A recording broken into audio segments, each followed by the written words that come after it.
Hello, beautifuls. Oh, I'm so excited to be with you today. I love Mondays. Do you love Mondays? I do. I do. When I finished, I had a whole lot of amazing coaching calls last week. But when I finished my last coaching call, I think it was Thursday night, I have just been buzzing ever since because I know this will help you so much to understand the value of the work. You know, everyone says, do the work, do the work. And especially today, because there are people suffering out there. And because of the pandemic and because of what's going on politically and because all these things are floating to us, we are feeling that within our body. And it's more important ever to stay really grounded to your core essence, to your higher power, to source, to your soul, and to feel your feet on the floor every day, all day, which takes a little bit of practice. But I think these stories will help you to better understand the overall, the big picture of doing the work. And I appreciate you so much. You know, when I come on and I have sauteed squash and I take a picture because, you know, I am trying to eat healthier and because it's so important right now to take care of the body and the immune system and all the things. I don't know why. Of late, like the last couple of years, I've just been really focused on that. You guys love sauteed squash. And you love me when I saute squash. I get a kick out of that. But I tell you what, I want you to know I can't buy that squash unless my business gets out there and I'm able to help people, right? That's who I am. And I'm not happy unless I'm helping people. I love to be on the phone all day, every day for those 4 days I have set aside for those appointments. Don't forget there's a 2-hour test drive if you're new to me. I am Theresa King. I have kingconceptsnow.com and I specialize in trauma recovery work.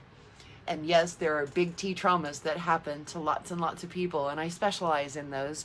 But there's also little T traumas, and I'm going to talk about and do story time today on a little T trauma that will totally knock your socks off. Knock your socks off if you're a parent. Knock your socks off if you're a grandparent. Knock your socks off on how you may have been affected by something so outrageous that we almost laugh. This client had the giggles. This is not, what we're uncovering in my programs is not shadowy. It is so enlightening.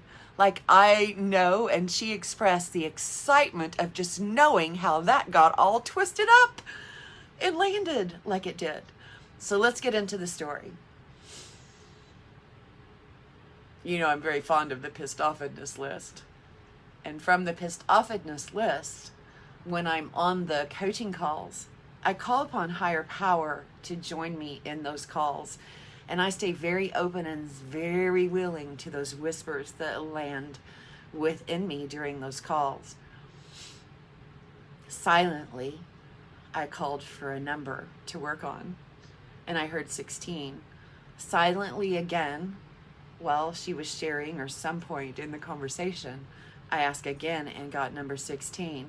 And so when we got ready to start, I said, I've asked 3 times and I've heard the number 16 3 times.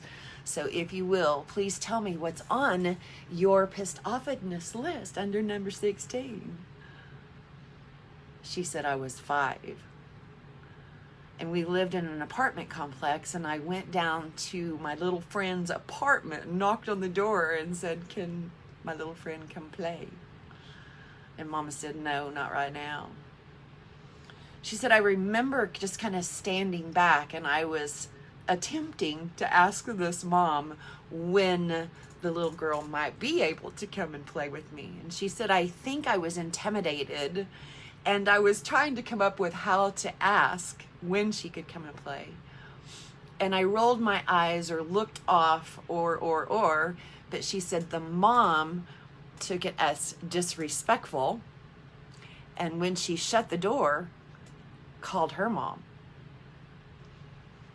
So the little girl goes back home, and her mom had gotten a call from this neighbor lady and said, your daughter was very disrespectful, rolling her eyes and blah, blah, blah, blah, blah. I was like, wow. The first thing I said to her was, you are probably going to go into a relationship soon and probably have a child or two in the next 10 years. And you were a true witness at 5 years old of how this mother misunderstood your attempt, right, to ask her when the little girl could come and play as disrespectful. Even so much to the point where she called her mom. And then you got home as a 5-year-old, and you can see how your mom misunderstood what had happened, believed the mother, and you were in trouble. So as a mother going forward, which I'm sure you will be someday, I want you to take that into consideration. And that's one of the reasons that I also teach how to embrace and celebrate mistakes. I'm a mom. I'm a nanny bear, and I have made some freaking mistakes. How about you? Hey, you guys, say hi when you come on and let me know that you're here. And if you're catching the replay, yes, please let me know that you're here. The coaching conversation transferred into, how do you think that affected your self-esteem at 5 years old? She started talking, and I started taking notes. The things that came up were hurt. I felt hurt. I felt sad. I felt angry. I felt betrayed, confused, discouraged, unseen, not heard, devastated. I felt like asking is a bad thing. Asking for what you want is a bad thing. I felt unsafe. I felt guilty asking for what I wanted. I felt risky, like life was risky. I felt like staying quiet might be a better decision. I felt scared. I felt terrified.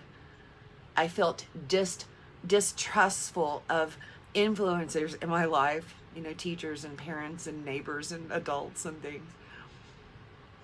She said, I felt like my desires cause struggle, not only for other people, but struggle for me and hardship for me, my desires. And ultimately, I feel like I need a permission slip to be me. So from this one experience of a 5-year-old, which I'm sure higher power wanted out on the table because it's definitely feels like the onset of her personality, how she's tweaked her personality from this one accident or incident, right?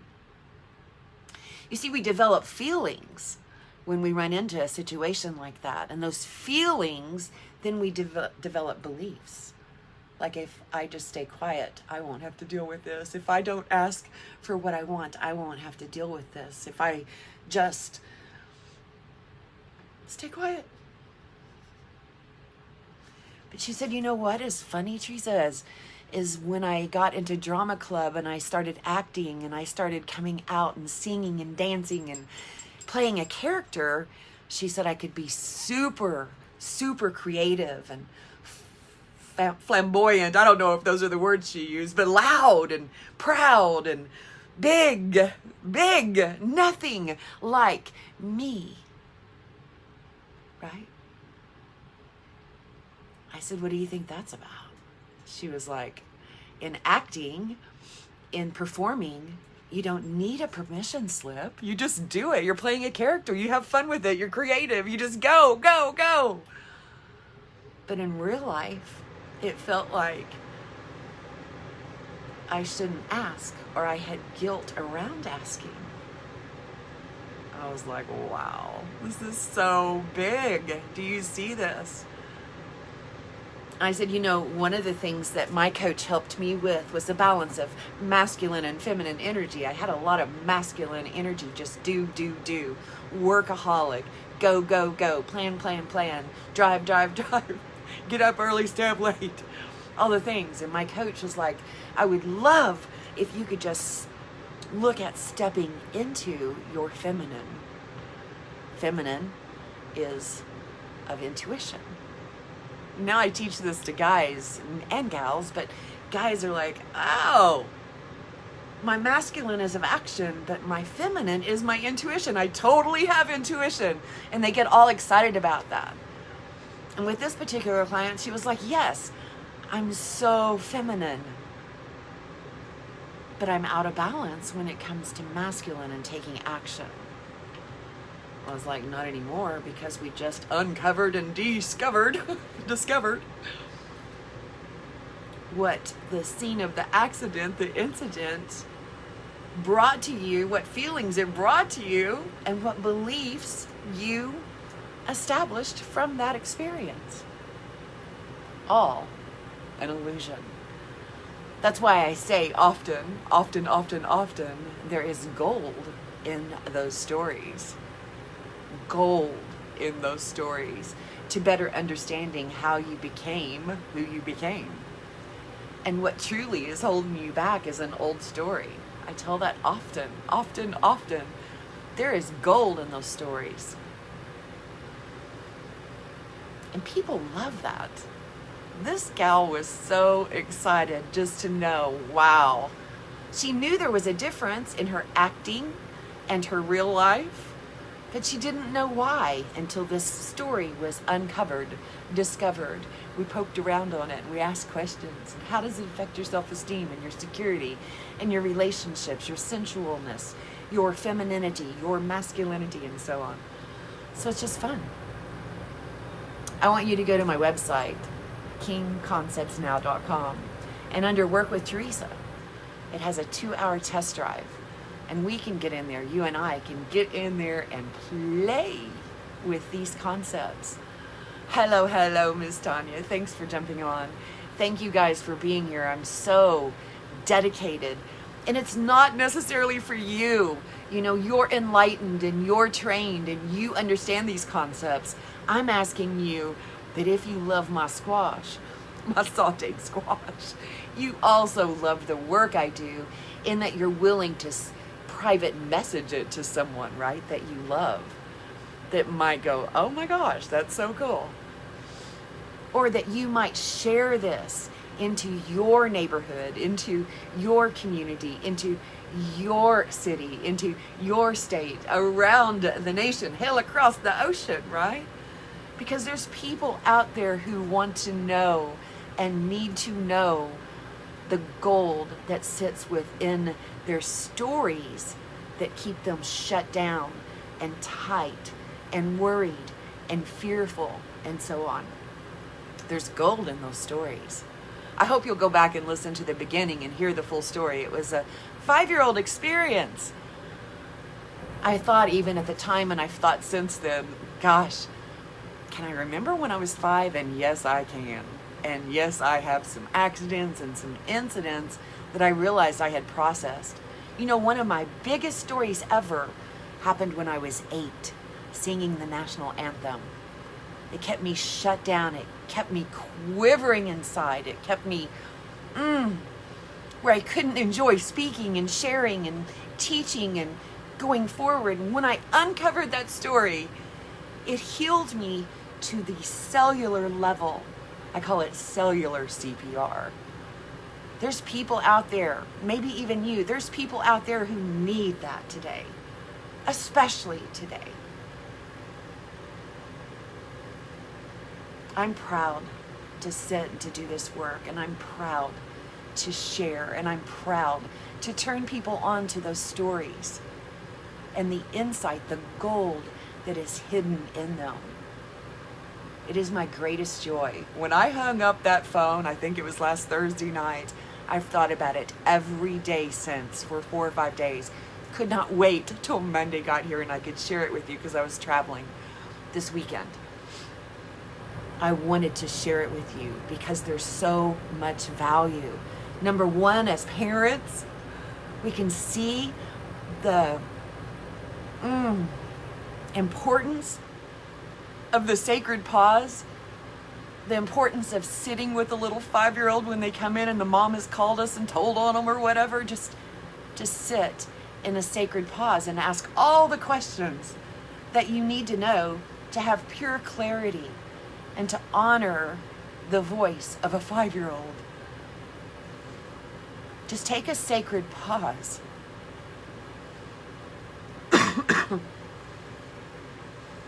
And know and believe that the 5-year-old has a story to share with you, as did the mother, as did the experience. Even if you don't have the answers in the moment, say, wow, thank you so much for sharing this with me. I'm going to think about this for a day or two. And can I come back and ask you more questions about it if I have questions?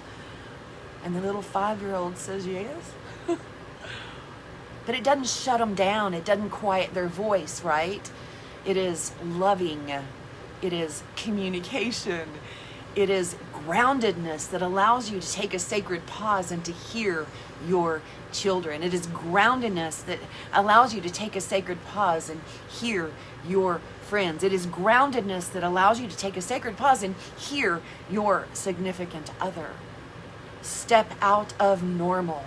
Step into extraordinary, just a little more than normal within a sacred pause and connectedness to higher power, and share your gift of 2 ears and 1 mouth. Listen more to love more. I am Theresa King. I love you big, and I'll see you next time.